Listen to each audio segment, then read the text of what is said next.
Hello everyone, welcome to PW only IAS. दोस्तों, आज मैं आपसे के साथ डिस्कस करना चाहूँगा जनरल स्टडीज़ पेपर 1 का एक complete analysis.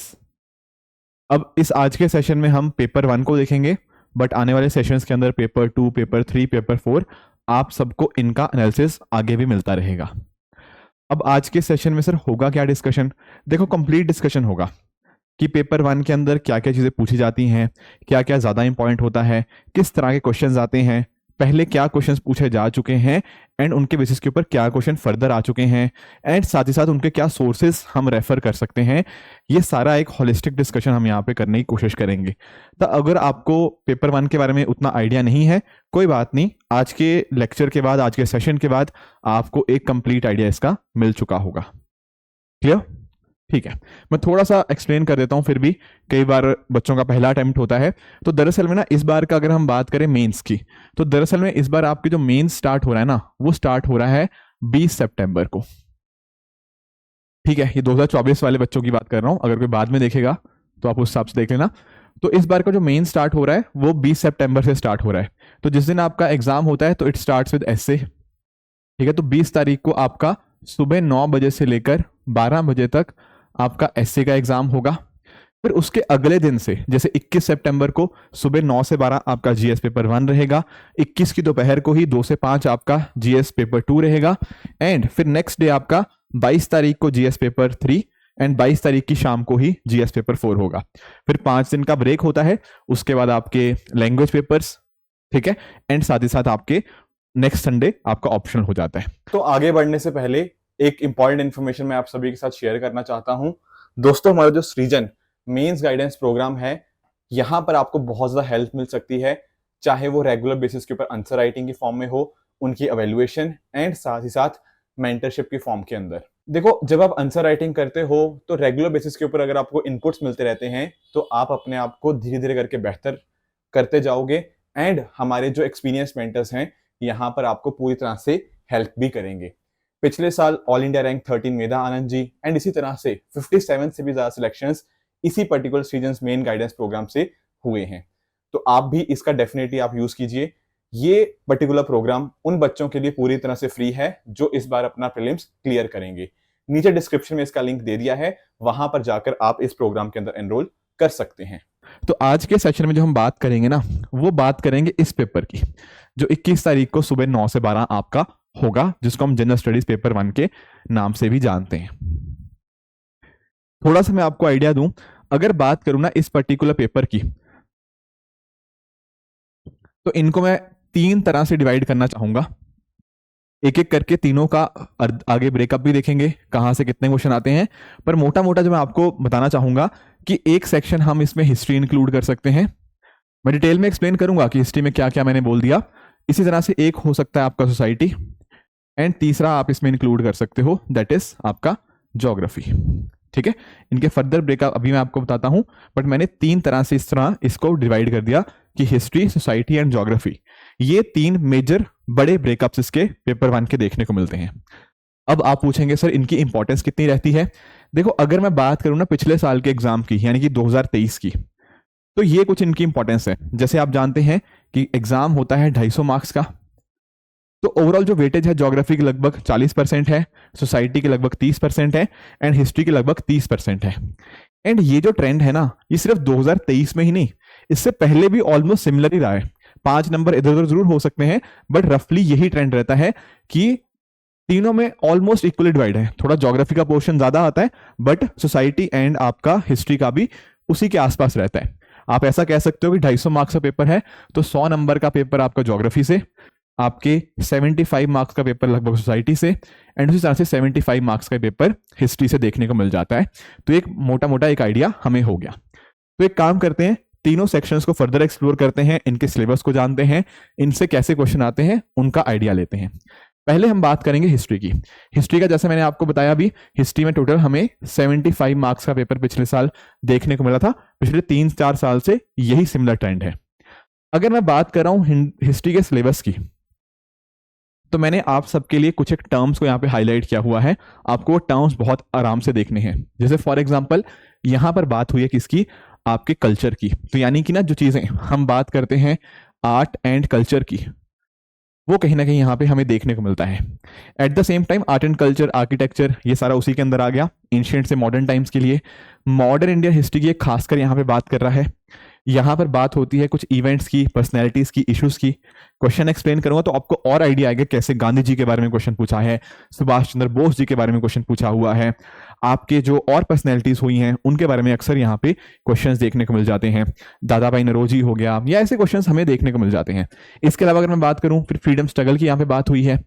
And eight the same time ये सब चीजें ना जो पढ़ते हो आप, बेसिकली ये आर्ट एंड कल्चर हो गया, यहाँ पर मॉडर्न इंडियन हिस्ट्री की बात हो रही है। मेडिवल और एंशिएंट अलग से खुद नहीं दिया हुआ, बट कहीं ना कहीं इनडायरेक्टली क्वेश्चन जरूर आर्ट एंड कल्चर के साथ लिंक कर हमें देखने को मिल जाते हैं। ठीक है, इसके अलावा दो चीजें और मेंशन है, एक है आपकी पोस्ट इंडिपेंडेंस हिस्ट्री और एक आपकी यहाँ पे वर्ल्ड हिस्ट्री। वर्ल्ड हिस्ट्री में बहुत सारे एग्जांपल दे रखे हैं, इंडस्ट्रियल रेवोल्यूशन, वर्ल्ड वॉर और बहुत सारी चीजें आप नोटिस कर पाओगे, इवन कैपिटलिज्म, सोशलिज्म, ये सब चीजें। तो ये तो बात होगी आपके सिलेबस की। तो अगर मैं बात करूँ ना सिलेबस के भी, हिस्ट्री के सिलेबस में भी आप नोटिस कर पाए होंगे, एक बात हुई सर आर्ट एंड कल्चर की, एक बात हुई आपकी मॉडर्न हिस्ट्री की, एक बात यहाँ पे वर्ल्ड हिस्ट्री की हो रही है, एक बात हो रही है आपकी पोस्ट इंडिपेंडेंस हिस्ट्री की। तो मैं एक काम करता हूं, हिस्ट्री को ना आगे फर्दर 4 पार्ट्स में डिवाइड कर दूंगा। अब आप पूछ रहे होंगे सर आप ऐसे पार्ट्स में आप क्यों डिवाइड कर रहे हो? देखो मेन स्किल ना हमारे पास टाइम लिमिटेड होता है, बात मानते हो? हमें अपने एफर्ट्स उस जगह पे ज्यादा डालने चाहिए जहां पर यूपीएससी के क्वेश्चन पूछने की प्रोबेबिलिटी ज्यादा है, राइट? एंड उसी लिए ना मैंने आप सबके लिए ग्राफ्स बनाए हैं, ये नोटिस करना। ये पिछले 5 साल का ट्रेंड है, 6 साल का ट्रेंड है। यहाँ पे आप लोगों को शायद दिख नहीं रहा होगा, बट मैं एक्सप्लेन कर देता हूं। यहां पर पता क्या है, ये लिखा मैंने मॉडर्न हिस्ट्री। मॉडर्न हिस्ट्री से ना हर साल लगभग 35 से 40 नंबर का ऑन एन एवरेज पेपर आया है। कितने मार्क्स का सर? लगभग 35 से 40 मार्क्स का मॉडर्न हिस्ट्री से। उसी तरह से अगर मैं बात करता हूं आर्ट एंड कल्चर का, तो सिमिलर देखो, थोड़ा बहुत ऊपर नीचे वेरिएशन है, पर यहां पर भी 35 से 40 ऑन एन एवरेज पिछले 5 साल से हमें देखने को मिल जाता है। किसी साल एक क्वेश्चन भी आया तो 10 नंबर का भी था, पर नॉर्मली 35-40 नंबर का आ रहा है। एंड इवन एक साल तो जो 2020 का पेपर था, वहां तो 50 नंबर का पेपर यहां से आ गया। अब यहां पर जो बीच वाले सेक्शन है आपका पोस्ट इंडिपेंडेंस और आपका वर्ल्ड हिस्ट्री, यहां पर आप ना जरा नजर दौड़ाओ पिछले लास्ट के 2 सालों के ऊपर। लास्ट के 2 साल में ना वर्ल्ड हिस्ट्री से कोई क्वेश्चन आया, ना आपका पोस्ट इंडिपेंडेंस हिस्ट्री से कोई क्वेश्चन आया। क्या दिखाता है ये दिखाता है कि शायद इसमें उतने ज्यादा क्वेश्चन नहीं पूछे जाते, और अगर एक आधा कोई इनडायरेक्ट क्वेश्चन आप कह भी लो कि हाँ लैंड रिफॉर्म्स पूछा गया था, अरे भाई वो हम जनरल स्टडीज पेपर 1 के ज्योग्राफी सेक्शन में भी पढ़ाया जाता है और जनरल स्टडीज पेपर 3 में तो पढ़ाया जाता है। तो do you understand this point? मेरे कहने का अर्थ ये है कि यहाँ पर अगर आप नोटिस करोगे ना, कोई direct question post independence history का या डायरेक्ट क्वेश्चन वर्ल्ड हिस्ट्री का, वो या तो आता ही नहीं है, या आता है तो मैक्सिमम एक क्वेश्चन आता है, that is it. World history से पहले एक क्वेश्चन हर साल आया करता था, अब पिछले 2 साल में तो वो भी ट्रेंड खत्म हो गया। तो यहां से आपको एक आइडिया लगा या नहीं लगा? किस चीज का आइडिया सर? यहां पे आइडिया लगना चाहिए कि भाई जब मैं रिवाइज करूंगा तो मेरा कुछ प्रायोरिटी ऑर्डर होना चाहिए। ऐसा नहीं मुझे करना कि लेट से मैंने वर्ल्ड हिस्ट्री या पोस्ट इंडिपेंडेंस हिस्ट्री के ऊपर कई दिन कई हफ्ते लगा दिए। समझ रहे हो? मैं ये नहीं कह रहा कि आप वर्ल्ड हिस्ट्री छोड़ दो या पोस्ट इंडिपेंडेंस हिस्ट्री छोड़ दो, बिल्कुल भी नहीं, पढ़ना जरूर है, बट ऐसा मत कर देना कि आप इनके ऊपर कई हफ्ते लगा दो। और ये जो टॉपिक्स जहां से यूपीएससी ने हिस्ट्री में सबसे ज्यादा क्वेश्चन पूछ रहा है, साल दर साल पूछ रहा है, हर साल 3 क्वेश्चन यहां से और लगभग 2-3 क्वेश्चन यहां से, रफली एक आधा क्वेश्चन ऊपर नीचे होता है, इनको मिस मत कर देना। इनके चक्कर में पढ़ना इनको भी है, पर इनको थोड़ा प्रायोरिटी ऑर्डर में थोड़ा पीछे रखना है। ये इन दोनों की चीजों के ऊपर आपकी थोड़ी ज्यादा प्रायोरिटी होनी चाहिए। थोड़ा सा मैं मॉडर्न हिस्ट्री के बारे में एक्सप्लेन कर देता हूं। अगर हम बात करें, देखो जैसे मॉडर्न हिस्ट्री की, यहां पर इसने क्वेश्चन एक पूछा महात्मा गांधी जी और रविंद्रनाथ टैगोर जी की अप्रोच के बारे में टुवर्ड्स एजुकेशन। अगर आप लोगों ने जनरल स्टडीज पेपर 4 अच्छे से पढ़ा है, वहां पर हम एजुकेशन की बात करते हैं, एंड उसी एजुकेशन के अंदर गांधी जी के क्या विचार थे एजुकेशन के रिगार्डिंग, एंड टैगोर जी के क्या विचार थे एजुकेशन के रिगार्डिंग, इसको बच्चे पढ़ते हैं। तो अगर आपको मॉडर्न इंडिया हिस्ट्री से याद नहीं भी आ रहा, आप अपने एथिक्स के आइडियाज को यहां पे इनकलकेट कर सकते हो, राइट? एंड जैसा कि मैंने आपको बताया, सिलेबस में क्लियरली मेंशन्ड है कि आपके जो पर्सनैलिटीज होते हैं उनके ऊपर क्वेश्चन पूछे जाने हैं। और गांधी जी के बारे में तो हर साल या बार बार क्वेश्चन पूछा गया है, सुभाष चंद्र बोस जी के बारे में क्वेश्चन पूछता है। उसी तरह से यहाँ पे पिछले साल 2023 में रविंद्रनाथ टैगोर जी के बारे में क्वेश्चन पूछ लिया। साथ में अगर आप नोटिस करोगे, एक क्वेश्चन जो आया कि रेलवेज की इंट्रोडक्शन के साथ साथ क्या सोशियो इकोनॉमिक इफेक्ट आए on different countries of the world. अब ये बड़ा इंटरेस्टिंग था। कई बार ना हम क्वेश्चन तो देख लेते हैं पर उसके पूरे पार्ट को पढ़ ही नहीं पाते। लास्ट ईयर मुझे भी याद है कुछ बच्चे बाद में मेरे साथ डिस्कस कर रहे थे तो उन्होंने सिर्फ इंडिया के ऊपर इंपैक्ट इसका बताया, पर यहां पे इंडिया की बात नहीं है। इंडिया के साथ साथ बाकी दुनिया के देशों के ऊपर क्या इंपैक्ट आया वो भी आपको एंगल्स थोड़े बहुत यहां पे मेंशन करने थे। साथ में ही कॉलोनियल रूल का क्या इफेक्ट रहा ट्राइबल्स के ऊपर इंडिया में, and what was the tribal response, कैसे ट्राइब्स ने रिस्पांस किया। अब देखो ये जो ट्राइब वाली थीम है ना, आप इसको भी थोड़ा पकड़ के रखना। अभी मैं एक्सप्लेन करूंगा कि ट्राइब्स वाली थीम को मैं क्यों कह रहा हूं। ये ट्राइब्स के ऊपर एक क्वेश्चन आना पक्का ही है। अगर या तो वो पूछ लेगा ट्राइबल रिवोल्ट के रिगार्डिंग या ट्राइबल ऑपरेशन के रिगार्डिंग, या फिर अभी थोड़ी देर में मैं सोसाइटी का सिलेबस आपके साथ डिस्कस करूंगा, वहां सोसाइटी में भी आप नोटिस करना, सोसाइटी में भी इसके रिगार्डिंग क्वेश्चन पूछे जाते हैं। जो बच्चे सोशियोलॉजी से आते हैं ना उनको तो अलग से एक ट्राइब्स के ऊपर एंटायर एक चैप्टर पढ़ना पड़ता है, तो उनको यहाँ पे अपनी सोशियोलॉजी की नॉलेज अच्छे से वो अप्लाई कर सकते हैं। ठीक है, तो इस तरह से 3 क्वेश्चन हमें देखने को मिले 2023 के अंदर मॉडर्न हिस्ट्री से। उससे पहले भी अगर 2022 की बात करें तो वहां पर भी 35 नंबर का क्वेश्चन आया। यहां पर भी पूछा ब्रिटिश ईस्ट इंडिया कंपनी के बारे में कि कैसे आपकी जो बार बार ब्रिटिश ईस्ट इंडिया कंपनी की बार बार जीत होती रही इंडियन जो रूलर्स थे उनके ऊपर, क्या कारण थे उसके पीछे के। अब यहां पर आप लोगों को कारण तो एक्सप्लेन करने ही करने हैं, plus at the same time हर कारण के साथ कुछ ना कुछ आपको एग्जाम्पल देते हुए चलना है। क्योंकि देखो अगर आप एग्जाम्पल्स नहीं दे रहे, अपने पॉइंट को सब्सटेंशिएट नहीं कर पा रहे हो, इससे कहीं ना कहीं आपको जो पॉइंट है वो कहीं ना कहीं अधूरा रह जाएगा। राइट, हिस्ट्री में भी जहां पे आप रिवोल्ट्स की बात कर रहे हो यहाँ पे कि ट्राइबल्स के ऊपर कैसे इंपैक्ट आया, तो हर चीज के रिगार्डिंग आप एक एग्जांपल दे सकते हो कि हाँ जी सर मुंडा रिबेलियन में ये चीज हुई, आपके इस रिवोल्ट में ये हुआ, ठीक है, छोटा नागपुर वाले में ये हुआ। Do you understand this point? Santhal rebellion से ये इफेक्ट आया। All those things you can definitely कि कैसे कैसे रिस्पॉन्ड किया, अपने पॉइंट को आप सब्सटेंशिएट करेंगे तो डेफिनेटली आपके मार्क्स बेहतर आएंगे। साथ में अगर हम बात करें फेमाइंस के रिगार्डिंग हम पढ़ते हैं, ठीक है ना, हम लॉर्ड लिटन के बारे में पढ़ते हैं कि कैसे कैसे चीजें हुई। तो फेमाइंस का एक आइडिया होता है, बाद में हम बंगाल फेमीन की बात करते हैं। तो वैसे यहाँ पे ना एक चीज आप नोटिस करो कि बात करी गई है कि मिड 18 सेंचुरी के बाद कैसे आपका अचानक से हमें फेमाइंस देखने को मिलते हैं, तो उसके पीछे कारण क्या है। तो यहां पर भी आप एग्जांपल दे सकते हो। आप फेमेन कमीशन के बारे में पढ़ते हो तो उनका भी एग्जांपल्स यहाँ पे दिए जा सकते हैं। सिमिलरली अगर हम बात करें, ठीक है, कि कैसे आप नोटिस करो कि रीऑर्गेनाइजेशन ऑफ स्टेट्स कैसे ये प्रोसेस रहा, इसको कुछ बच्चे मॉडर्न हिस्ट्री का पार्ट मान सकते हैं, बट कुछ एक पार्ट इसका डेफिनेटली आप पोस्ट इंडिपेंडेंस हिस्ट्री में भी आप इंक्लूड कर सकते हो। तो अगर कोई कहना चाहे तो हाँ कह सकता है कि पोस्ट इंडिपेंडेंस हिस्ट्री का आधा क्वेश्चन ये डेफिनेटली यहाँ पे हो गया, क्योंकि आप नोटिस करो it is an on going process. जो रीऑर्गेनाइजेशन ऑफ स्टेट्स हुई वो एक ऑन गोइंग प्रोसेस है, चाहे आप 1956 की बात कर लो, है ना, तो उसको भी आप यहाँ पे ये आपका पोस्ट इंडिपेंडेंस हिस्ट्री की नॉलेज से आ सकता है। अदरवाइज भी वैसे अगर हम बात करें तो और जगह के ऊपर भी हम इसको पॉलिटी के अंदर भी पढ़ते हैं, वो आपके जो रीऑर्गेनाइजेशन ऑफ स्टेट्स, तो उसकी जानकारी भी आप यहाँ पे इंक्लूड कर सकते हो। तो यानी कि ना एक चीज आपने नोटिस की होगी कि हम ना ऐसा नहीं देख सकते कि हिस्ट्री का मतलब सिर्फ हिस्ट्री। हिस्ट्री के पेपर के अंदर कई बार आपको कुछ एथिक्स का एग्जांपल आपको याद आएगा तो आप उसको डाल सकते हो, पॉलिटी के कुछ चीजें आप यहाँ पे इनकलकेट कर सकते हो। तो अगर आपने सारे सब्जेक्ट्स पे अच्छी आपने पकड़ उठाई है ना, तो शायद कुछ एक क्वेश्चन ऐसे होंगे जिनका शायद आपको कंप्लीट जानकारी नहीं होगी, पर आप वहां से पिक एंड चूज करते करते और जगह से अपने आंसर को फॉर्मुलेट कर सकते हो। काफी बार बच्चों को ना काफी दिक्कत आती है कि सर पॉइंट्स कैसे जनरेट करें। देखो उसका तरीका यही है, आपने अगर सारे सब्जेक्ट्स को कहीं ना कहीं पढ़ा है ना, तो कई बार एक चीज पढ़ी हुई आपकी दूसरे सब्जेक्ट में काम आ जाएगी। अब आगे हम आने वाले दिनों में हम जीएस पेपर 2 के बारे में डिस्कशन करेंगे, वहां पर मैं आपको एग्जांपल्स दूंगा कि कैसे अगर आपकी इकोनॉमी की नॉलेज अच्छी होती, पॉवर्टी वाली चीज आपने पढ़ी होती इकोनॉमी के अंदर, तो वो आप पॉलिटी के क्वेश्चंस के अंदर अटेम्प्ट कर देते। तो ऐसे बहुत बार होता है कि GS1 की नॉलेज GS3 में काम आ जाती है, GS3 की GS2 या GS1 में काम आ जाती है। लैंड रिफॉर्म वाला क्वेश्चन GS3 में आता है पर यूपीएससी ने GS1 में पूछ लिया था। तो these things keep on happening.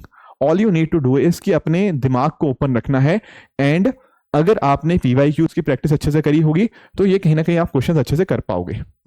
बाकी उससे पहले भी 2021 के लिए आप क्वेश्चन देख पाओगे। एक जो चीज आप नोटिस करोगे, गांधी जी के ऊपर बार बार क्वेश्चन आ रहा है, तो गांधीयन फेस को हमें अच्छे से गो थ्रू करना पड़ेगा। जैसे इसके अलावा अगर हम बात करें, यंग बंगाल हो गया, ब्रह्मो समाज हो गया, ठीक है ना, तो ये कुछ ऐसी पर्सनैलिटीज हैं जिनका इम्पैक्ट बहुत ज्यादा रहा। चाहे आप राजा राम मोहन राय जी की बात कर लो या आप डेरोजियर की बात कर लो, तो इनका इम्पैक्ट किस तरह से रहा, सोशल रिलीजियस रिफॉर्म मूवमेंट्स का क्या इम्पैक्ट रहा, तो कहीं ना कहीं इनको आप अच्छे से पढ़ के जाइएगा। इनके क्वेश्चंस आने की प्रोबेबिलिटी ज्यादा रहती है। फिर मॉडरेट्स के ऊपर एक क्वेश्चन है, ठीक है। इनफैक्ट ये एक ऐसा क्वेश्चन रहता है जो बच्चे प्रैक्टिस करते भी हैं कि क्या मॉडरेट्स ना, जब जब भी आप लोग मॉडर्न इंडियन हिस्ट्री पढ़ते हो तो उसमें आप पढ़ते हो इस चीज को कि मॉडरेट्स का क्या फेलियर थे मॉडरेट्स, या फिर उन्होंने कुछ काम किया। ठीक है ना।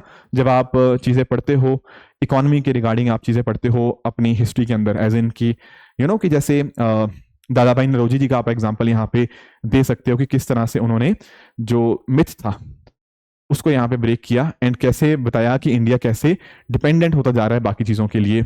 आप यहाँ पे बात कर सकते हो जो इनके द्वारा एक बेस क्रिएट किया गया जो बाद में जाके एक्सट्रीमिस्ट की फॉर्म में भी देखने को मिलता है। तो एक तो स्टार्टिंग थी ना, तो डेफिनेटली वहां पे मॉडरेट्स द्वारा यहाँ पे करी गई। राइट। तो इस तरह क्वेश्चन पिछले सालों में पूछे गए हैं, तो ये सारी चीजें आप यहाँ पे नोटिस कर पाओगे। तो modern history happens to be one of the important pillars जो कि हमें मेन से पहले डेफिनेटली रिवाइज करनी चाहिए। इसके अलावा आर्ट एंड कल्चर के कुछ एस्पेक्ट्स हमें डेफिनेटली रिवाइज करने चाहिए। अब आर्ट एंड कल्चर में जो 2023 में पहला ही क्वेश्चन था ना 10 मार्क्स का, वो यहाँ पे था geographical factor toward the development of ancient India.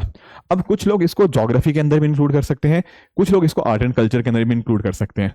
दोनों से कुछ कुछ पॉइंट्स आएंगे, कुछ ज्योग्राफी वाली साइड से कुछ पॉइंट आएंगे, कुछ आपके आर्ट एंड कल्चर की पर्सपेक्टिव से कुछ पॉइंट आएंगे, एंड उसके बेसिस के ऊपर आप इस क्वेश्चन को अटेम्प्ट कर पाओगे। साथ में ही वैदिक सोसाइटी एंड रिलीजन क्या मेन फीचर्स हैं, और क्या ये जो फीचर्स हैं वो आज भी एग्जिस्ट करते हैं या नहीं करते। तो यानी कि आप नोटिस कर पा रहे हो, एक हिस्टोरिक क्वेश्चन को आज के टाइम कंटेम्पराइज कर दिया। इवन जो सोसाइटी क्वेश्चन है ना, उनमें ऐसा ही होता है, आपके स्टैटिक पार्ट को वो कंटेम्पररी एग्जांपल्स के थ्रू मांगता है। तो जैसे यहां पर भी आप लोग पढ़ते हो लेटर वैदिक या ऋग वैदिक जो पीरियड है और लेटर वैदिक पीरियड के बीच में क्या क्या डिफरेंसेस है, क्या सोसाइटी थी, क्या क्या चीजें होती थी वहां आपके ऊपर, ये सब चीजें आप पढ़ते हो। पर उसको आज के समय भी क्या चीजें देखने को मिलती है नहीं मिलती, वो जो एप्लीकेशन वाला पार्ट है ना, वो हमें कहीं ना कहीं यहाँ पे करना पड़ेगा।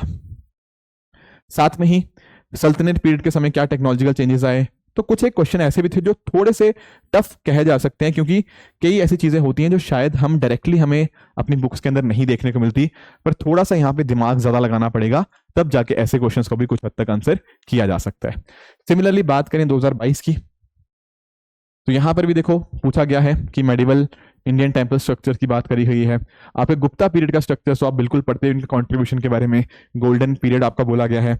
एंड साथ साथ बात करेंगे चोला पीरियड की, तो चोला पीरियड के क्या मेन कॉन्ट्रीब्यूशंस रहे हैं। तो आपको यहाँ पे उनके जो टेम्पल्स हैं, ग्रेट लिविंग चोला, ठीक है, उनके बारे में तो मेंशन करना ही है, प्लस साथ ही साथ आपको और भी क्या कॉन्ट्रीब्यूशंस रहे, चाहे वो इकोनॉमी की फील्ड में हो, पॉलिटी की फील्ड में हो, एडमिनिस्ट्रेटिव स्ट्रक्चर की फील्ड में हो, वो सारे आप मेंशन करोगे ना, तो आपका एक होलिस्टिक आंसर निकल के आएगा। जैसे कई बार बच्चे मिस कर देते हैं कि वहां का जो सेटअप था वो बहुत अच्छा था, डिसेंट्रलाइज मैनर के अंदर क्या चीज थी, राइट। तो उनको आज के टाइम पे भी हमें कुछ एक अंश उसके देखने को मिलते हैं। तो अगर वो क्लैरिटी रहेगी हेरिटेज एंड कल्चर के रिगार्डिंग, तो आंसर्स में मल्टी डायमेंशनलिटी भी आएगी एंड आपको ज्यादा मार्क्स भी मिलेंगे। सिमिलरली कुछ ऐसे टफ क्वेश्चंस भी कई बार होते हैं कि लॉइन एंड बुल फिगर की क्या इंपॉर्टेंस है। इसका ना टफ मैं इसको इसलिए भी बोलूंगा कि अगर ये छोटा क्वेश्चन होता है, लेट्स से 150 वर्ड्स का, वो तो हम अटेम्प्ट कर लेते हैं, पर 250 वर्ड्स के अंदर इसका आंसर बनाना, अगर हमने इस चीज को पहले नहीं पढ़ा हुआ, एग्जाम के अंदर थोड़ा सा मुश्किल तो होता है।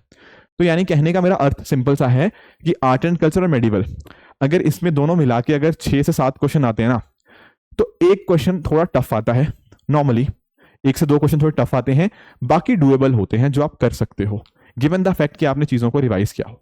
ठीक है, 1-2 क्वेश्चन हर साल थोड़े आउट ऑफ द बॉक्स पूछने की यूपीएससी कोशिश करता है।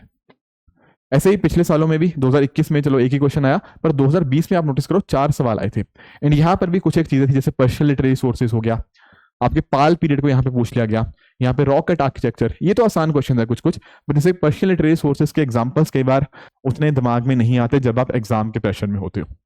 तो कोशिश यही करना यहाँ पर भी, आप जब अपने आर्ट एंड कल्चर को रिवाइज कर रहे हो, जैसे आर्किटेक्चर पढ़ रहे हो, तो जो भी चीजें हैं उनके एग्जांपल याद रखो। जैसे रॉक कट आर्किटेक्चर है, अगर आप एग्जांपल्स के साथ सब्सटेंशिएट नहीं ना कर रहे अपने पॉइंट को, तो गड़बड़ कर रहे हो।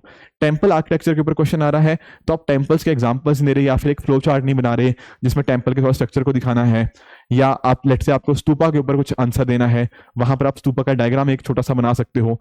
तो कहीं ना कहीं ये जो छोटी छोटी वैल्यू एडिशन वाली चीजें होती हैं, जो एग्जामिनर का अटेंशन या उसके आई बॉल्स को कैच करें, ये चीजें आपको अपने आंसर में इनकलकेट करनी पड़ेंगी, ताकि आप यहाँ पे अच्छा स्कोर कर पाओ। मैंने बहुत बच्चों को देखा है ये छोटी छोटी चीजें करते हुए एंड उनके मार्क्स 70 से लेके 100 तक पहुंच जाते हैं। तो ये 30 नंबर का जो है ना गेम, ये इन्हीं छोटी छोटी चीजों का होता है, बशर्ते आपने उन चीजों पे काम किया हो। इस तरह बात करूं, देखो पोस्ट इंडिपेंडेंस हिस्ट्री ज्यादा कुछ क्वेश्चन तो नहीं पूछे जाते। यहाँ बात करी गई है आपकी प्रिंसली स्टेट्स की, ठीक है। प्रिंसली स्टेट्स को हमने इंटीग्रेट करना था तो उस समय क्या इश्यूज आए, ये एक क्वेश्चन यहाँ पे यूपीएससी द्वारा पूछा गया था, ठीक है। पढ़ा है तो अच्छी बात है, कुछ एक पॉइंट डेफिनेटली निकल के आएंगे। उसी तरह से अगर मैं बात करूँ ना वर्ल्ड हिस्ट्री की, तो वर्ल्ड हिस्ट्री के पिछले 5 साल में ये क्वेश्चन है, या 5 भी नहीं 7-8 साल में ये 4 क्वेश्चन आए हैं, आप नोटिस कर पाओगे। अब इसमें देखो कुछ एक क्वेश्चन तो आसान है, जैसे फॉर एग्जांपल वर्ल्ड वॉर्स के बीच में क्या चैलेंजेस आए डेमोक्रेटिक स्टेट सिस्टम को, ये आप आंसर कर सकते हो क्योंकि वर्ल्ड वॉर्स के बारे में पढ़ते हैं एंड इवन यूपीएससी ने अपने सिलेबस के अंदर मेंशन भी कर रखा है वर्ल्ड वॉर्स को। उसके अलावा कि कैसे फ्रेंच रेवोल्यूशन और आपका अमेरिकन रेवोल्यूशन, इन्होंने कैसे फाउंडेशन रखी, ये भी एक डायरेक्ट क्वेश्चन है। ये भी काफी ना आप पढ़ते हो इस चीज के बारे में भी, अमेरिकन रेवोल्यूशन जो होती है या 1789 की आपकी फ्रेंच रेवोल्यूशन होती है, तो क्या क्या प्रिंसिपल लिबर्टी इक्वालिटी फ्रेटर्निटी लेकर के आता है। आपकी बात होती है फंडामेंटल राइट्स की, और बहुत सारी चीजें यहाँ पे निकल के आती हैं जो कि इंडिया को भी इंस्पायर करती हैं, बाद में बाकी और कंट्रीज को भी दुनिया भर में इंस्पायर इनके द्वारा ही कहीं ना कहीं किया जाता है। तो ये सब क्वेश्चन तो आप डुएबल मान सकते हो, पर कुछ एक क्वेश्चन ऐसे भी हैं जो थोड़े से मुश्किल हो जाते हैं, क्योंकि कई बार बच्चे जब पढ़ते हैं तो वेस्ट अफ्रीका हो गया या फिर मलाय पेनिनसुला हो गया, इनके बारे में थोड़ा सा अगर आपने डेप्थ में पढ़ा होगा तब शायद आप ये क्वेश्चन अच्छे से कर पाओगे। अदरवाइज ये क्वेश्चन वो हैं जो आपका टाइम भी ज्यादा ले लेंगे एंड आप में शायद उतना अच्छा आंसर नहीं भी दे पाओगे। ऐसे क्वेश्चंस के लिए मेरी एडवाइस हर स्टूडेंट को यही रहती है कि अगर मान लो आपको किसी क्वेश्चन के बारे में कम नॉलेज है ना, उसको आप अपने पेपर के एंड की तरफ अटेम्प्ट कीजिएगा।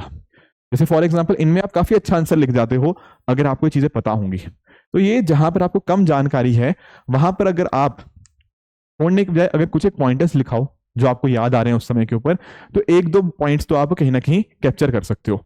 और मेंस की गेम ही यही है कि आधा पॉइंट इधर से चुराओ, 1 पॉइंट उधर से चुराओ, 2 पॉइंट उधर से चुराओ, ऐसे करते करते ही हमें अपने स्कोर को इंप्रूव करना होता है, राइट। तो ये तो बात होगी आपकी हिस्ट्री की। अगर आप लोगों ने ऑलरेडी नोट्स बना रखे हैं तो डेफिनेटली आप उनको ही रिवाइज कीजिए। अदरवाइज हमारी टीम की तरफ से जो प्रहार बुकलेट्स हैं, ठीक है, आप उनको गो थ्रू कर सकते हो, जैसे मॉडर्न इंडिया हो गया और बाकी चीज़ों की भी आपको प्रहार बुकलेट्स आपको मिल जाएगी हमारी वेबसाइट PW ओनली IAS पे, वहां से आप डाउनलोड कर सकते हो। प्रहार मैगजीन्स बहुत सारे टॉपर्स ने पहले भी फॉलो करी हैं एंड आई एम श्योर आपको ये काफ़ी ज़्यादा हेल्प करेंगी। आपका स्टैटिक भी कवर हो जाएगा एंड जो कुछ करंट वाले मुद्दे होंगे वो भी इन बुकलेट से कवर हो जाएंगे। बाकी जो भी आपने ऑलरेडी पढ़ा हुआ है, अगर आपने इनको पढ़ा हुआ है आप इनको भी रिवाइज कर सकते हो। चलो ठीक है सर, ये बात तो हमारी हिस्ट्री की होगी। अब आते हैं सोसाइटी के ऊपर। मैंने आपको सोसाइटी की इंपॉर्टेंस के बारे में बताया था। जैसे ज्योग्राफी में से कितने नंबर का पेपर आता था, लगभग 100 मार्क्स का, 75 मार्क्स का सोसाइटी से आता था एंड हिस्ट्री का 75। तो ये वाला पोर्शन तो हमने देख लिया। अब जरा हम अपने सोसाइटी वाले पोर्शन पे आ जाते हैं। अब एक्चुअल में ना ये एक ऐसा सेगमेंट है जो बहुत ही निग्लेक्टेड है बच्चों के अंदर। मैं समझाता हूं आपको। पता क्या होता है, हम लोग ज्योग्राफी हिस्ट्री अपने प्रीलिम्स के लिए भी पढ़ते हैं, राइट। सोसाइटी नहीं पढ़ते प्रीलिम्स के लिए, ठीक है। बात करूं पेपर 2 की, पेपर 2 में भी हम गवर्नेंस या सोशल जस्टिस अपने प्रीलिम्स के उतना नहीं पढ़ते। पेपर 3 के अंदर भी आपका जैसे इंटरनल सिक्योरिटी हो गया या ऐसे कुछ चीजें होती है जो आप प्रीलिम्स के लिए कम पढ़ते हो, है ना। पर आप एक चीज नोटिस करना, ये जो सारे मैंने आपके लिए नाम बताए ना, ये मेंस में पूछे जाते हैं, पहली बात तो। दूसरी बात, यहां से किस तरह के क्वेश्चन आएंगे ये रिलेटिवली ज्यादा प्रेडिक्टेबल होते हैं as compare to other sections. समझ पा रहे हो मेरी बात। अगर आपने थोड़ा सा समय लगा दिया जैसे सोसाइटी को समझने के लिए, थोड़ा सा समय लगा दिया गवर्नेंस सोशल जस्टिस को समझने के लिए, है भले ये छोटे कंपोनेंट पर आपको रिवॉर्ड बहुत अच्छा देके जा सकते हैं। क्यों? क्योंकि यहां से जो क्वेश्चन बनते हैं वो हर साल सिमिलर नेचर के होते हैं। इंटरनल सिक्योरिटी का मैं खासकर जिक्र करूंगा जब GS3 पेपर के अंदर, हर साल या हर दूसरे साल वो कहीं ना कहीं आपका क्वेश्चन पूछता है टेररिज्म के ऊपर, हर दूसरे साल वो कहीं ना कहीं साइबर सिक्योरिटी के ऊपर क्वेश्चन पूछ रहा है। Do you understand? आपका बॉर्डर सिक्योरिटी जो होता है, आपका बॉर्डर्स के ऊपर कैसे हम कहीं ना कहीं बेहतर कर सकते हैं। तो कहीं ना कहीं जो रेपिटेशन है ना वो इस सेक्शन में ज्यादा है GS पेपर 1 के अंदर, जैसा कि मैंने और भी एग्जाम्पल दिए GS2 एंड GS3 के अंदर। तो आप ना अगर इन चीजों के नोट्स अच्छे होंगे आपके पास, जो कि आपको प्रहार बुकलेट में मिल भी जाएंगे, अगर आपने उनके अच्छे एग्जाम्पल्स दे दिए एंड सोसाइटी के उन नोट्स को आपने करंट चीजों के साथ एग्जाम्पल के साथ आपने कंटेम्पराइज कर दिया, तो आप बहुत अच्छा मार्क्स यहाँ पे ला सकते हो। थोड़ा एक्सप्लेन करता हूं मैं इसको और डिटेल में। बाकी आप नोटिस करो हर साल ना मतलब पिछले 5 साल में हर साल टोटल 6 क्वेश्चन आते हैं यहाँ पर सोसाइटी से। 3 क्वेश्चन 10 मार्क करके होते हैं, 3 क्वेश्चन आपके 15 मार्क करके, तो लगभग 75 मार्क्स का आपका पेपर यहीं से आता है। बात करें देखो इसके सिलेबस की, सिलेबस बहुत ही छोटा है।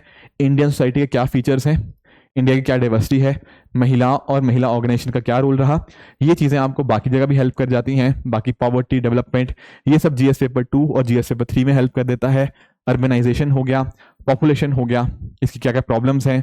एक ये टॉपिक जो ग्लोबलाइजेशन का इंडियन सोसाइटी पे क्या इम्पैक्ट है, इसके ऊपर तो बार बार क्वेश्चन पूछा गया है। एंड लास्टली कम्युनलिज्म, रीजनलिज्म और सेकुलरिज्म, ये सब हमारा सोसाइटी का इतना ही सिलेबस है। हर किसी के नोट्स छोटे छोटे होंगे, उनको आप अगर अच्छे से पढ़ गए, अच्छे से एग्जाम्पल आपने कर लिया, तो ये टॉपिक आपका डन है सोसाइटी का। मैं आपको एग्जाम्पल से समझाता हूँ। जैसे फॉर एग्जाम्पल 2023 की बात करें, यहाँ पर पूछा गया कि मैरिज क्या अपनी अपील को लूज कर रहा है। एक ये क्वेश्चन बहुत ज्यादा आता है, आपका डू यू थिंक लगा देता है, जिसमें आपको और भी दिखाता हूँ। और भी पिछले सालों में ना ऐसे क्वेश्चन और भी आए हैं कि do you think this thing is actually happening. अभी या डू यू थिंक नहीं होगा, कुछ जगह कुछ और भी होंगे। एक मिनट रुको। जैसे फॉर एग्जाम्पल ये डू यू अग्री, जैसे ये पूछा है कि क्या आप अग्री करते हो कि रीजनलिज्म कहीं ना कहीं आपकी कल्चरल असर्टिवनेस का कॉन्सिक्वेंस है। या फिर यहां पर भी देखो डू यू अग्री पूछ लिया कि कस्टम एंड ट्रेडिशन से ये चीज हो रही है, क्या कास्ट की रेलेवेंस यहाँ पे खत्म हो गई है। अब ये जो क्वेश्चन होते हैं ना, बहुत बच्चे इन क्वेश्चन में पता क्या गलती करते हैं, वो इस क्वेश्चन को येस या नो की फॉर्म में आंसर कर देते हैं। क्या मतलब, बोल देंगे कि हाँ कास्ट की रेलेवेंस खत्म होगी, या फिर बोल देंगे कि हाँ मैरिज की इंपॉर्टेंस खत्म होगी। पर एक्चुअल में ना सोसाइटी में वही आप गड़बड़ कर रहे हो। होता पता क्या है, आप इनके दोनों डायमेंशन दिखाने की अपने आंसर में कोशिश कर सकते हो। फॉर एग्जाम्पल कुछ एक ऐसे फैक्टर्स होंगे जहां पर मैरिज ने आपकी अपील खो दी होगी, बट कुछ एक ऐसे एरियाज भी हैं जहां आज भी हमें मैरिज की इंपॉर्टेंस देखने को मिलती है। आज भी जब आप शादी करते हो ना, मतलब काफी सारे एरियाज में अभी भी कास्ट को देखा जाता है। तो जो कास्ट वाला क्वेश्चन था कि कास्ट सिस्टम खत्म हो गया क्या, उसमें भी आप दोनों एंगल्स दिखा सकते हो कि हाँ कुछ एक एरियाज हैं। जैसे फॉर एग्जांपल आजकल आप जॉब करते हो, तो जॉब में काफी जगह पे एमएनसी कल्चर जो आपका आ चुका है, आपका जो सोसाइटी गेटेड सोसाइटी कल्चर जो है, उनमें आपकी कास्ट ही देखी जाती। बहुत सारी जो शादियां होती हैं उनमें भी कास्ट नहीं देखी जाती। पर कुछ एक ऐसे एरियाज भी हैं जहां पर आज भी हमें कास्ट का प्रेवलेंस देखने को मिल जाता है। आपका ऑक्यूपेशनल सेग्रीगेशन होता है, आपका रिचुअल सेग्रीगेशन हमें देखने को मिल जाता है, राइट। आपका हैबिचुअल सेग्रीगेशन आपको देखने को मिलता है कुछ गाँव के अंदर। कुछ गाँव में अंदर जाओगे, तमिलनाडु के खासकर कुछ गाँव का एग्जाम्पल कई बार आते हैं, जहां पर जो आपके वेल्स होते हैं कुछ एक पर्टिकुलर कास्ट के लिए डिफाइंड होते हैं कि यहाँ पे ये चीज होगी। अनटचेबिलिटी आपके प्रैक्टिस में आपका कॉन्स्टिट्यूशन में तो मना कर दिया गया अंडर आर्टिकल 17, पर कहीं ना कहीं आज भी नई फॉर्म्स ऑफ अनटचेबिलिटी हमें देखने को मिल जाती है। Do you understand this kind of things. तो मेरे कहने का अर्थ ये है कि सोसाइटी में ना वो आपको दो चीजों के बीच में दिखाने की कोशिश करेगा कि क्या कुछ बदलाव आया है, ये अभी भी उस चीज में कंटिन्यूटी है। और ये क्वेश्चन एक बार नहीं, दो बार नहीं, मल्टीपल टाइम्स यूपीएससी ने पूछा है। और हमारे नोट्स भी इसी फॉर्म में अगर होंगे ना, तो वो हमें हेल्प करेंगे। बाकी जो अभी पिछले 1-2 साल में ट्रेंड रहा है ना, वो जो करंट अफेयर्स या न्यूज़पेपर में जो चीज़ें चल रही हैं, जैसे सुसाइड के रिगार्डिंग हो गया, या चाइल्ड कल्डिंग हो गया, या मोबाइल फोन्स हो गया, ठीक है ना, कि कैसे हम मोबाइल फोन्स रिप्लेस कर रहे हैं चाइल्ड कल्डिंग को। All these things are pretty much in the news, and अगर आप डेली बेसिस पे एडिटोरियल सुन रहे हो तो इनके पॉइंटर्स आपके निकल के आ सकते हैं। एक और जो यहाँ पे मैं बताना चाहूँगा, जो बच्चे सोशियोलॉजी के स्टूडेंट्स होंगे उनने ये सारी चीज़ें कहीं ना कहीं पढ़ी हुई हैं। जैसे सुसाइड की तो थ्योरी वो पढ़ते ही हैं, डरकाइम की, बाकी और चीज़ें भी, मैरिज का कॉन्सेप्ट भी पढ़ते हैं, बाकी चिल्ड्रन के ऊपर भी डिस्कशन होता है डेफिनेटली सोशियोलॉजी के अंदर। तो उनको भी ना अपने आंसर्स को सब्सटेंशिएट करने के लिए वहां से भी आप कंटेंट दे सकते हो। ऐसा मत करना कि आप बहुत बड़े बड़े थिंकर्स को यहाँ पे कोट करो कि लेट्स से आप पार्सन्स, आप वेबर, उनको कोट करने की जरूरत नहीं है। पर उनके जो कॉन्सेप्ट्स हैं, उनके जो आइडियाज हैं, वो अपने आंसर में आप जरूर मेंशन कर सकते हो। इन अ सिमिलर मैनर, जैसे अर्बनाइजेशन से बात हुई कि अर्बनाइजेशन से क्या हो रहा है, सेग्रीगेशन हो रही है या मार्जिनलाइजेशन हो रहा है, राइट। तो इसमें भी आप दो एंगल्स दिखा सकते हो कि अर्बनाइजेशन से कहीं ना कहीं पुअर को कैसे नुकसान हो रहा है, plus at the same time कैसे उनकी इनकम को बढ़ाने के अंदर भी उनका रोल प्ले कर रहा है। तो दोनों एंगल्स आप यहाँ पे दिखा सकते हो। एंड आपको ये सारे चीजें ना आपको साथ ही साथ एग्जाम्पल देते हुए चलना है। कुछ एक जगह पे वो खुद लिख देता है कि गिव एग्जाम्पल्स, अगर नहीं भी लिखता है ना, तब भी इट इज इंपॉर्टेंट कि आप वहां पे अच्छे अच्छे एग्जाम्पल दो, ताकि एग्जामिनर आपको अच्छे नंबर दे पाए। बाकी पोस्ट लिबरल इकोनॉमी का क्या इंपैक्ट आया कम्युनलिज्म के अंदर, तो डायरेक्ट क्वेश्चंस कई बार ऐसे हमें देखने को मिल जाते हैं। कास्ट भी आपका एक टॉपिक है, राइट, कि किस तरह से जो पोल्यूशन एंड प्योरिटी का कॉन्सेप्ट है क्या आज भी एप्लीकेबल है, क्या जो हायरार्किकल सोसाइटी हमें देखने को मिलती है, राइट, क्या वो चीज़ें हैं, एग्जिस्ट करती हैं, नहीं करती, तो इसमें क्या चेंजेस आए या नहीं आए। तो वही कह रहा है कि बोथ फ्लूइड, मतलब चेंजेस आ भी रहे हैं कास्ट सिस्टम के अंदर, और आपकी स्टैटिक भी है। तो दोनों तरफ के एग्जाम्पल्स अगर आप दोगे ना, और जो कुछ कीवर्ड्स होते हैं सोसाइटी के, वो आपको यूज करने पड़ेंगे अपने आंसर्स के अंदर। जनरल आंसर मत लिखना सोसाइटी के अंदर, आपको जो स्पेसिफिक टर्मिनोलॉजीज होती हैं, ये टर्मिनोलॉजीज सब जगह आपको यूज करनी होंगी। जैसे वुमेन के केस में अगर हम वुमेन के इश्यूज की बात कर रहे हैं, तो ऐसा मतलब rather than writing very general things, नहीं, आप लिखोगे कि हाँ यार कुछ पिंक कलराइजेशन जैसी चीजें हो रही हैं, ग्लास सीलिंग इफेक्ट हमें देखने को मिल रहा है जो कि महिलाओं को आगे बढ़ने से रोक रहा है। तो are you getting my point? You have to use those particular terminology in your answer ताकि आपका आंसर स्टैंड आउट करे। प्लस एग्जाम्पल्स तो आपके पास होने ही चाहिए। तो ये ऐसे पहले भी यूपीएससी ने क्वेश्चन पूछे, जैसे for example work from home काफी चल रहा था तो उसके ऊपर क्वेश्चन पूछ लिया, कोविड-19 के रिगार्डिंग यहाँ पे यूपीएससी ने क्वेश्चन पूछे हुए हैं। तो ऑल दीज थिंग्स जो सोसाइटी क्वेश्चन होते हैं, स्टैटिक और करंट का बहुत ही स्ट्रॉन्ग लिंकेज हमें यहाँ पे देखने को मिलता है। एंड अगर मैं बात करूं देखो थीम्स की, जैसे ग्लोबलाइजेशन एक बहुत इंपॉर्टेंट थीम है। ये 4 क्वेश्चन है आपके सामने 2016, 18, 19 और 20। ये 4 क्वेश्चन यूपीएससी में लगभग सिमिलर है, मैं ये नहीं कह रहा कि सेम है, बट सिमिलर लाइंस पे पूछे हुए हैं। यही पूछा हुआ है कि क्या ग्लोबलाइजेशन की वजह से हमारी जो लोकल आइडेंटिटी थी क्या वो खत्म हो गई या नहीं हुई। ये चारों क्वेश्चन के अंदर आपको सिमिलर चीजें ही देखने को मिलती हैं। तो ऐसी थीम्स अगर आप आइडेंटिफाई कर पाओ, एंड अगर आपने पीवाईक्यू से इनको अच्छे से किया होगा, तो ऐसा सिमिलर क्वेश्चन कभी आगे आए तो आपके पास फटाफट रेडीमेड कंटेंट होगा। एंड जब रेडीमेड कंटेंट होगा या फिर आपको कंटेंट याद करने में बहुत टाइम नहीं लग रहा, तो आप ना उस क्वेश्चन के अंदर कम टाइम लगाओगे तो आपका पेपर कंप्लीट समय पे आराम से हो जाएगा। बहुत बच्चे बोलते हैं ना सर मेंस का पेपर टाइम पे कंप्लीट नहीं होता। मैं अग्री करता हूँ, बहुत मुश्किल है मेंस का पेपर कंप्लीट करना, क्योंकि इतना सारे पेजेस हमें कंप्लीट करने होते हैं 3 घंटे के अंदर। पर अगर हमारा कंटेंट रेलेवेंट हुआ, अगर हमारा कंटेंट हमने ऑलरेडी पढ़ा हुआ है, रिवाइज किया हुआ है, मल्टीपल टाइम हमने आंसर राइटिंग प्रैक्टिस करी हुई है, तब ये पेपर आप कंप्लीट करके आओगे, अच्छे अच्छे पॉइंट्स आप लिख के आओगे। ठीक है, तो इसके रिगार्डिंग आप सोर्स भी प्रहार मैगजीन आप गो थ्रू कर सकते हो। तो इंडियन सोसाइटी की हमारी प्रहार आती है and that will be very much helpful अगर आप इसको पढ़ना चाहो। बाकी आंसर राइटिंग प्रैक्टिस आपने जरूर करनी है। ठीक है सर, बात आखिरी कंपोनेंट की कर लेते हैं जो है आपका ज्योग्राफी। जैसे मैं कह रहा था ज्योग्राफी सबसे इंपॉर्टेंट आपको देखने को मिल जाता है, लगभग 100 नंबर का पेपर आपका ज्योग्राफी से आता है। ठीक है सर, ये देखो पिछले 6-7 सालों से लगभग 100 ही फिक्स सही चल रहा है, मोरलेस 100 नंबर के आसपास हर साल पेपर आ रहा है पिछले 6-7 सालों के अंदर। अब देखो ज्योग्राफी की बात करें तो इस ज्योग्राफी के अंदर मैंने आपका जो earthquake, tsunami, volcanic activity, cyclone, इन सब चीज़ों को भी इंक्लूड कर लिया है। ठीक है, तो आपके वर्ल्ड फिजिकल ज्योग्राफी के कुछ फीचर्स और नेचुरल सोर्सेज आपके कहाँ कहाँ पे देखने को मिलते हैं, not only India but across the world, ये बात करी गई है। एंड कुछ इंडस्ट्रीज कहीं पर क्यों लोकेटेड होती है in India and across the world, वो चीज़ें आपको पता होनी चाहिए कि अगर एक कोई इंडस्ट्री कहीं पे सेटअप हो रही है क्या कारण है। यहाँ पर जो अगर आप आज से 5-6 साल पहले जाओगे ना, तो काइंड ऑफ क्वेश्चन कुछ अलग हुआ करते थे। तब इंडस्ट्रीज जो ट्रेडिशनल इंडस्ट्रीज थी उनके बारे में ज्यादा क्वेश्चन पूछते थे, पर अब आईटी इंडस्ट्री के बारे में पूछने लग गया है। ये इस तरह की जो इवॉल्विंग इंडस्ट्रीज है ना, उनके ऊपर क्वेश्चन थोड़े ज्यादा देखने को मिल रहे हैं। कुछ एग्जाम्पल की बात करें, जैसे अगर मैं बात करूँ 2023 के पेपर की, थोड़ा प्रैक्टिकल एप्लीकेशन वाले ज्यादा क्वेश्चन थे। जैसे क्लाइमेट चेंज का क्या इंपैक्ट आता है फूड सिक्योरिटी के ऊपर इन द ट्रॉपिकल कंट्रीज। देखो क्वेश्चन पढ़ते टाइम ना एक तो बहुत ध्यान से पढ़ना है। कुछ बच्चे ना मतलब एक्चुअल में होता है अंडरस्टैंड की टाइम की थोड़ी शॉर्टेज होती है मेंस के एग्जाम के अंदर, पर उस चक्कर में पता क्या करना है, उस चक्कर में कभी कीवर्ड मतलब मत मिस कर जाना। काफी बच्चे क्लाइमेट चेंज पढ़ते हैं तो क्लाइमेट चेंज के ऊपर ही पूरा आंसर लिखाते हैं। उसने देखो पूछा क्या है, उसने पूछा है क्लाइमेट चेंज का फूड सिक्योरिटी के ऊपर क्या इंपैक्ट है इन द ट्रॉपिकल कंट्रीज। तो किसी भी रैंडम कंट्री मत ले लेना, ट्रॉपिकल कंट्रीज की बात करनी है, और इंपैक्ट भी कहां पे दिखाना है, फूड सिक्योरिटी के ऊपर। ये नहीं कि इस चीज पे वो इंपैक्ट है उस चीज पे वो नहीं, जब वो बात कर रहा है फूड सिक्योरिटी तो फूड सिक्योरिटी की बात करो। तो 3 कीवर्ड है इसके, क्लाइमेट चेंज, फूड सिक्योरिटी और ट्रॉपिकल कंट्रीज। एक भी आपने कीवर्ड मिस किया आपके आंसर की डायरेक्शन ही बदल जाएगी। कई बार बच्चों को लगता है कि यार पेपर तो सर बढ़िया हुआ, मैं तो पूरे पेज भर के आया, पर अगर आप रेलेवेंट कंटेंट ही नहीं लिखोगे, जो पूछा है वो छोड़ के कुछ इधर उधर की बातें लिखोगे, तो डू यू रियली थिंक कि पेपर भरना इंपॉर्टेंट है? डेफिनेटली पॉइंट्स आप लिखो, पर जो पूछा गया उसके बारे में लिखो। समझ गए? ठीक है, इसी तरह से अगर मैं बात करूं, यहाँ पे वाटर क्राइसिस की बात करी गई है। ठीक है ना, कैसे कन्फ्रंटेड है ये बात। और कुछ एक ऐसी चीजें होती हैं जो ना थोड़े से इस बार थोड़ा सा अगर आपने पढ़ा है तो पढ़ा है, नहीं पढ़ा तो मुश्किल था ये क्वेश्चन, राइट। जिन बच्चों को था आइडिया उन्होंने काफी अच्छे से अटेम्प्ट किया, जो कई बार मिस कर जाते हैं ऐसी चीजें तो उनके लिए ये क्वेश्चन मुश्किल था।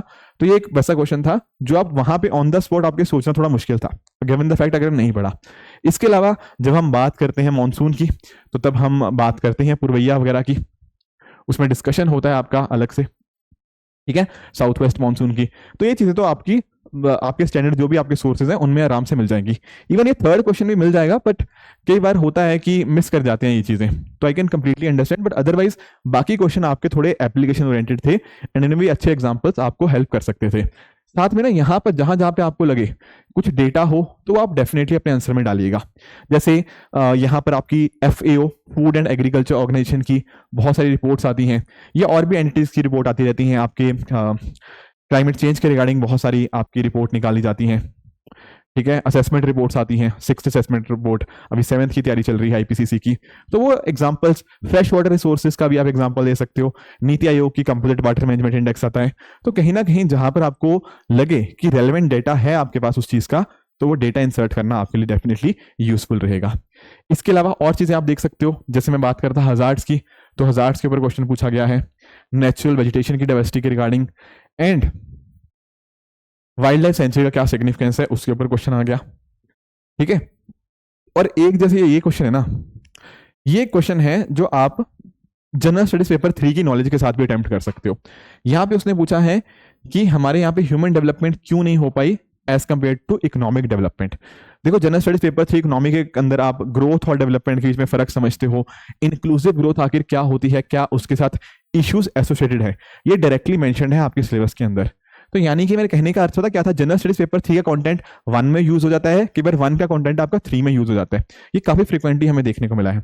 उसी तरह से इवन ये वाला क्वेश्चन की बात करें, इसको भी आप पढ़ते हो कि कैसे हम कहीं ना कहीं 1960s में फूड इंपोर्टर थे, पब्लिक लॉ 480 के माध्यम से हम यूएसए से फूड इंपोर्ट करते थे, एंड आज के समय हम स्पेशली 1991 के बाद तो हम अच्छे से एक्सपोर्ट कर रहे हैं काफी सारी कंट्रीज को, हालांकि कुछ जगह अभी भी इंपोर्ट है, बट रफली अगर मैं बात करूं तो हम काफी अच्छे से नेट फूड एक्सपोर्टर की हम यहाँ पे बात कर रहे हैं। कैसे हो पाया, तो आप एग्रीकल्चर पढ़ते हो, ग्रीन रेवोल्यूशन के बारे में पढ़ते हो, और बहुत सारे इनिशिएटिव्स जो हमने इकोनॉमी एग्रीकल्चर में पढ़ते हो वो यहाँ पे आ जाएंगे।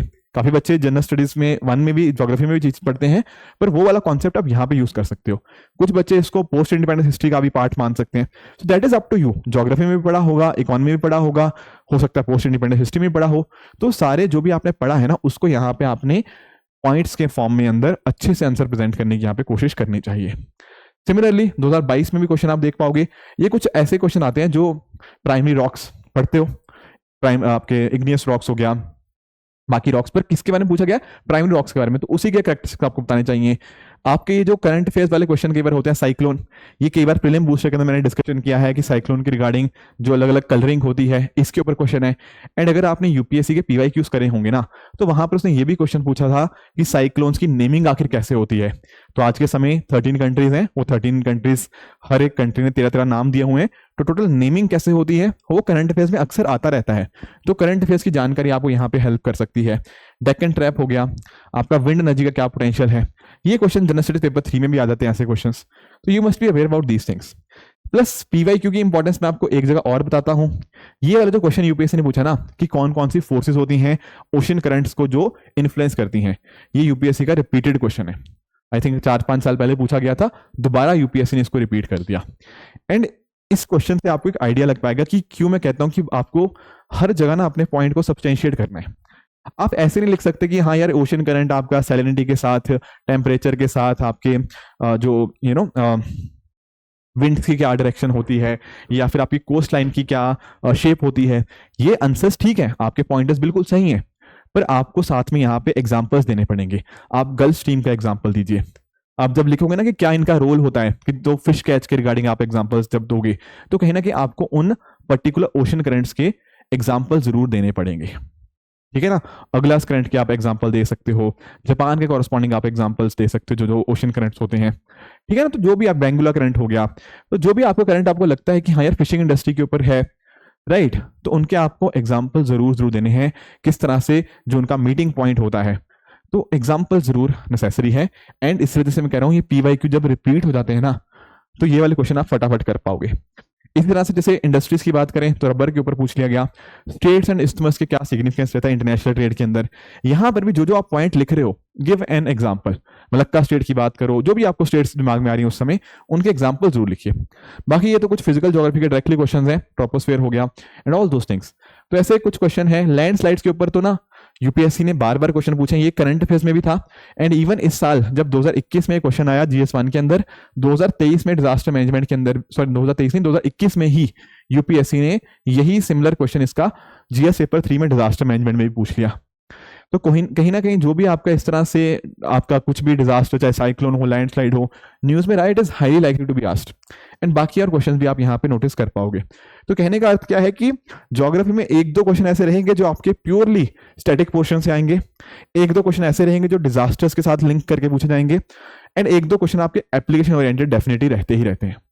तो पीवाईक्यूज अच्छे से किए होने चाहिए, थोड़ा करंट एस्पेक्ट आपको पता होना चाहिए चीजों का एंड अगर आपका एप्लीकेशन पार्ट स्ट्रांग है ना तो आप ज्योग्राफी में भी अच्छा स्कोर कर सकते हो। बाकी ये सारे आपको चीजें मिल जाएंगी, ऐसे पहले भी क्वेश्चन पूछे हुए हैं। यहाँ पर भी हमारी जो एनवायरमेंट एंड डिजास्टर मैनेजमेंट की जो बुक आती है प्रहार की, तो उसमें भी स्टैटिक और करंट पार्ट को हम कवर करते ही हैं। Plus at the same time इस प्रहार बुकलेट के अंदर आपको बहुत अच्छा डेटा मिल जाएगा। फॉर एग्जाम्पल अगर आप लैंडस्लाइड्स की बात करोगे तो लैंडस्लाइड्स में ना कितने परसेंटेज इंडिया का लैंडस्लाइड प्लोन एरिया है, वो डेटा लिखना जरूरी है, उससे आपका पॉइंट अच्छे से बाहर निकल के आ पाएगा। Plus at the same time जब यूपीएससी ने क्वेश्चन पूछा कि लैंडस्लाइड जो होती है हिमालयन रीजन के अंदर और वेस्टर्न घाट्स के अंदर, इनमें क्या अंतर है, ये अपने आप में बहुत ही प्रॉबल क्वेश्चन था, क्योंकि देखो वेस्टर्न घाट्स के अंदर लैंडस्लाइड आने का कारण बिल्कुल अलग है, हिमालयस के अंदर काफी एक अलग फैक्टर होता है। एंड जब ये क्वेश्चन आया ना, ये जो लैंडस्लाइड वाले की बात कर रहा हूं, ये चीज बहुत बार हिंदू के आर्टिकल्स के अंदर थी कि क्यों आ रही है इतनी ज्यादा लैंडस्लाइड। कई बार हम महाराष्ट्र की बात करते हैं, वेस्टर्न घाट्स की बात करते हैं, तो क्या रीजंस की वजह से लैंडस्लाइड आ रही है, हमारी जो कंस्ट्रक्शन हो रही है उनका कितना इंपैक्ट है, बेसिकली एंथ्रोपोलॉजिकल फैक्टर का कितना रोल है एंड नेचुरल फैक्टर का, ये फर्क आप लोगों को दिखना चाहिए। क्या ये बात आप लोग समझ पाए हो? तो अगर ये चीजें आप कहीं ना कहीं फॉलो करोगे ना तो आई एम श्योर ज्योग्राफी में भी आपको ज्यादा दिक्कत नहीं आने वाली। ठीक है दोस्तों, तो ये सारी चीजें थी जो मैं आप लोगों के साथ एक्सप्लेन करना चाहता था। ध्यान रखिएगा कि ज्योग्राफी आपका लगभग 100 मार्क्स का आता है, 5 नंबर ऊपर नीचे होते हैं, 5-10 नंबर। सोसाइटी लगभग आपका 75 मार्क्स का आता है एंड सिमिलरली हिस्ट्री भी आपका 75 मार्क्स के आसपास आता है। फिर से आपको रिपीट कर दूं, सोसाइटी बिल्कुल मिस नहीं करना, आसान टॉपिक है, डेफिनेटली आप पढ़ के जाओगे, अच्छे मार्क्स आ सकते हैं, बाकियों में भी आएंगे, नो डाउट अबाउट इट, पर मैंने अक्सर बच्चों को देखता है कि सोसाइटी को इग्नोर कर देते हैं, इसी वजह से मैं ज्यादा इस पर इंफोसाइज कर रहा हूं। बाकी इंपॉर्टेंट तो तीनों ही है, इसमें कोई डाउट की बात नहीं है। ठीक है, तो सिलेबस कई बार ज्यादा होता है तो प्रायोरिटी ऑर्डर अपना जरूर बना के चलना, ताकि आप उन चीजों को अच्छे से पढ़ पाओ, उनकी आंसर राइटिंग प्रैक्टिस कर पाओ एंड पीवाईक्यूज भी आपको एक आइडिया डेफिनेटली देंगे। ठीक है दोस्तों, ये थी आज की डिस्कशन जहां पर हमने जनरल स्टडीज पेपर 1 की एनालिसिस बहुत डिटेल में करी। आने वाले सेशंस के अंदर हम जनरल स्टडीज पेपर 2, 3, 4 उनको भी देखते रहेंगे ताकि आपकी तैयारी में कोई दिक्कत ना आए। दोस्तों keep working hard, thank you very much for the discussion.